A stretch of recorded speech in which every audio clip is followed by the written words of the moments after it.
Hello, my name is Chris, and today I will review the 2019 BMW 330i Xdrive, redone this year. Here are a few of the highlight changes made. The 4-cylinder turbo delivers more power, and this engine offers tech updates such as a lighter crankshaft, reduced internal friction, optimized heat management, and software improvements. This car weighs less using better metals, yet is bigger and has a low drag coefficient. Air curtains will close front intakes to increase aerodynamics. The new suspension is incredible. I will talk about that later. The steering is better. The brakes feel responsive. I will argue the suspension is best in class, period, and that's probably the most important aspect of this type of vehicle.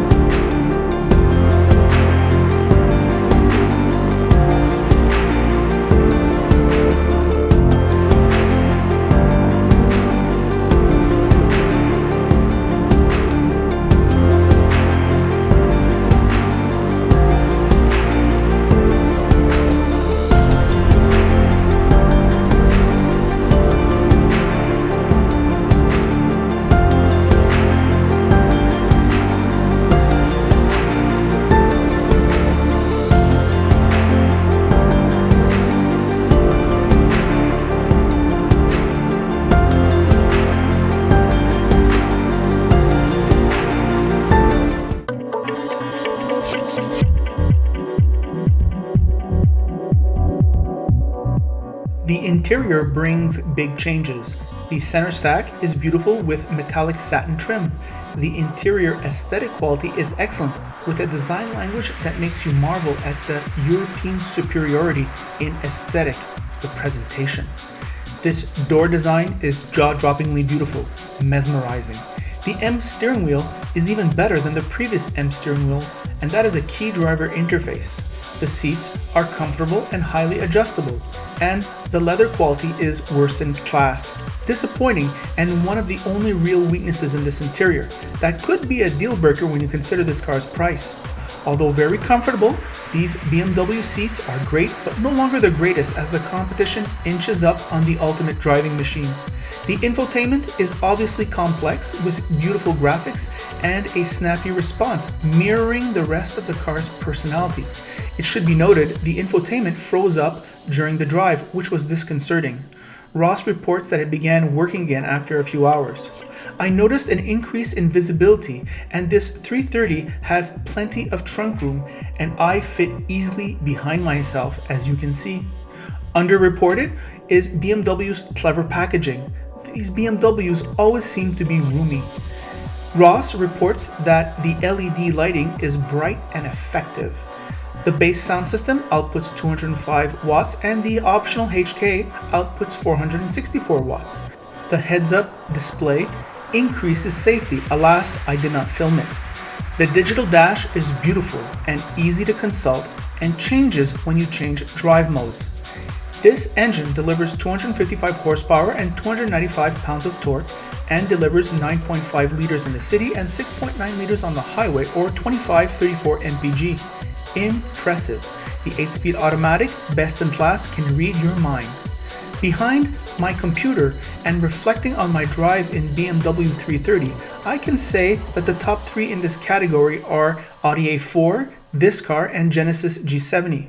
When building the 2020 Genesis G70 all-equipped V6 turbo and leasing for 48 months, the 330 is over $100 more a month than Genesis G70. Although G70 does not quite have the slick styling inside and out, nor does it have as sophisticated a powertrain and perhaps less clever engineering, I could see someone go the way of the Genesis simply because it is an incredible value with a stronger engine, for example, or better seats with nicer leather. I still believe BMW 330 is the best in the category, but it is becoming harder and harder to make this assertion. Hello car lovers, driving the BMW 330i Xdrive. Pretty awesome catch from Ross. This is a 2019. We're a little bit late, but it's better late than never. What to say about this vehicle? Well, we're going to start with the exterior styling. I think the exterior styling is very nice. It's growing on me. I was filming it before. It really looks good. There is something about German good taste, European good taste. I mean, we see it when you go on vacation. If ever you travel outside of North America, or perhaps you live in Asia and you travel outside of Asia and you go to Europe, you're gonna, especially if you go in the north of Italy or Spain or one of these countries, boy, people look better than others. You see couples walking, they're slim, they're well dressed. Even the way families walk together, it's very nice, it's very stylish. You can tell these people have class. They're very conscious about how they look, about the care they put in their appearance. And this is reflected in this European sedan in terms of its exterior appearance.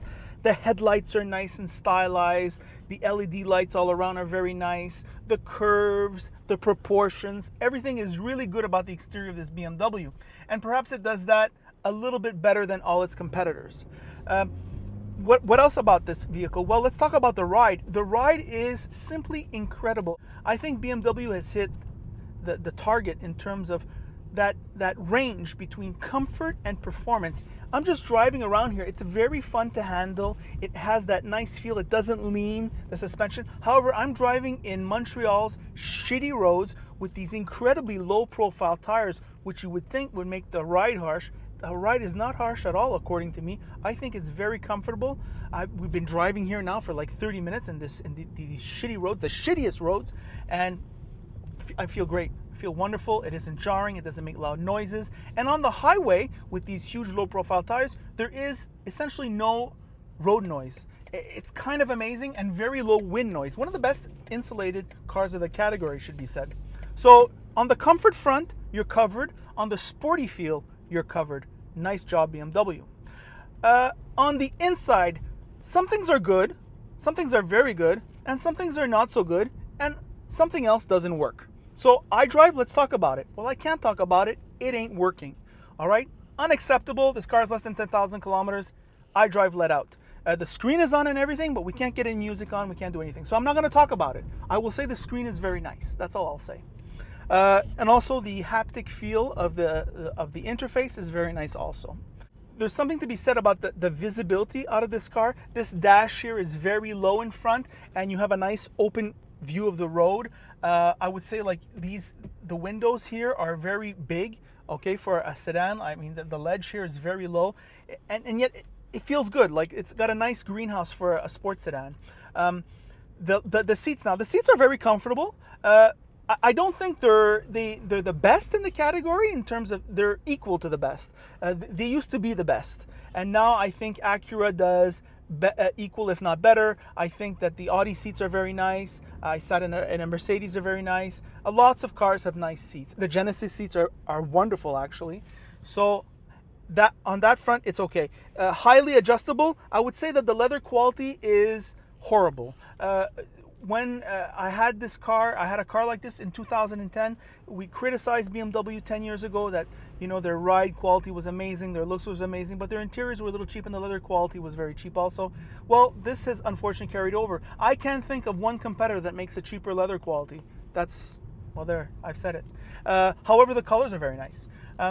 What else about this interior? Well, they really revamped this center console. I think it looks amazing. It has like this brush satiny stainless steel buttons here, this like kind of chromy effect to adjust the flow of the air in the ventilation system. Very nice. The design of the door here is really, really nice, really tasteful. The colors, this matte flat black with this burnt orange, really good stuff. High end for this price. Usually you see that kind of color and design on vehicles that are much more expensive. What else about this vehicle? Well, I love this driving position, and I love the steering wheel. The steering wheel is the best in class, and it's kind of weird. They made the M steering wheel better. How did they do that? It's kind of amazing. So way ahead of its competitors on that level. And also this digital dash. I remember when these came out, I was kind of like skeptical. I said, oh, this is another gimmick. Well, I want one now.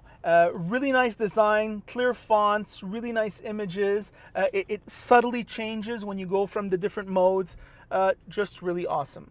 So I asked Ross, something when you do car reviews with somebody, it gives rise to interesting conversation. So let me just impart with you a few things. So I told Ross, well, this all-equipped BMW 330 is roughly the price of a G70 with the V6, whereas this one has the 4-cylinder, and it's all equipped and it's beautiful and everything. And he goes, which one would you take? And I was kind of surprised because Ross is kind of a little bit of a value bitch, if you want, and he said, I'll take the 330, Chris. I think it's just got a better styling, it's got a nicer looking interior, and he said he enjoyed the fuel economy during the week he had the car. He said it's a very fuel efficient engine, kind of underreported. That 4-cylinder of BMW along with this transmission is pretty efficient.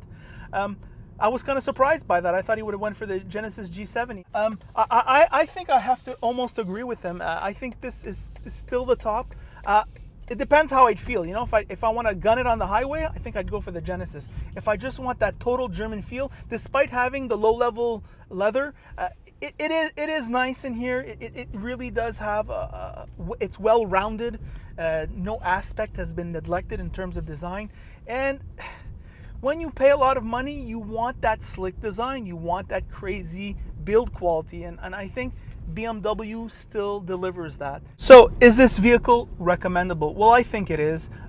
It's definitely a top tier car no matter what you're shopping. So for example, if you're looking at the Audi A4, perhaps the Mercedes C-Class, you want to try this vehicle. If you're looking at the Lexus IS or perhaps the Genesis G70, you have to try this vehicle. It's really a great all-arounder, and it's well polished, and that is about it. So I think it's still, by virtue of those qualities, it is best in class. However, it's the argument could be made for the G70, I think, especially as you're getting more power for the money. And also you can make the argument for the Audi A4 because that has a much more lovely interior. You can make all those arguments, but I still maintain, I think the BMW 3 Series edges out its rivals. So highly recommendable. In fact, the best lease of the group. You lease this for 4 years, no more. You don't go outside the warranty period, and you return the keys to BMW and you ask them for a new one, and you let them deal with the non-warranty vehicle for the next guy. So, and that is the review. By the way, if you like this review, you can like it. If you don't like it, don't like it. And if you really like it, you can subscribe. And that is it.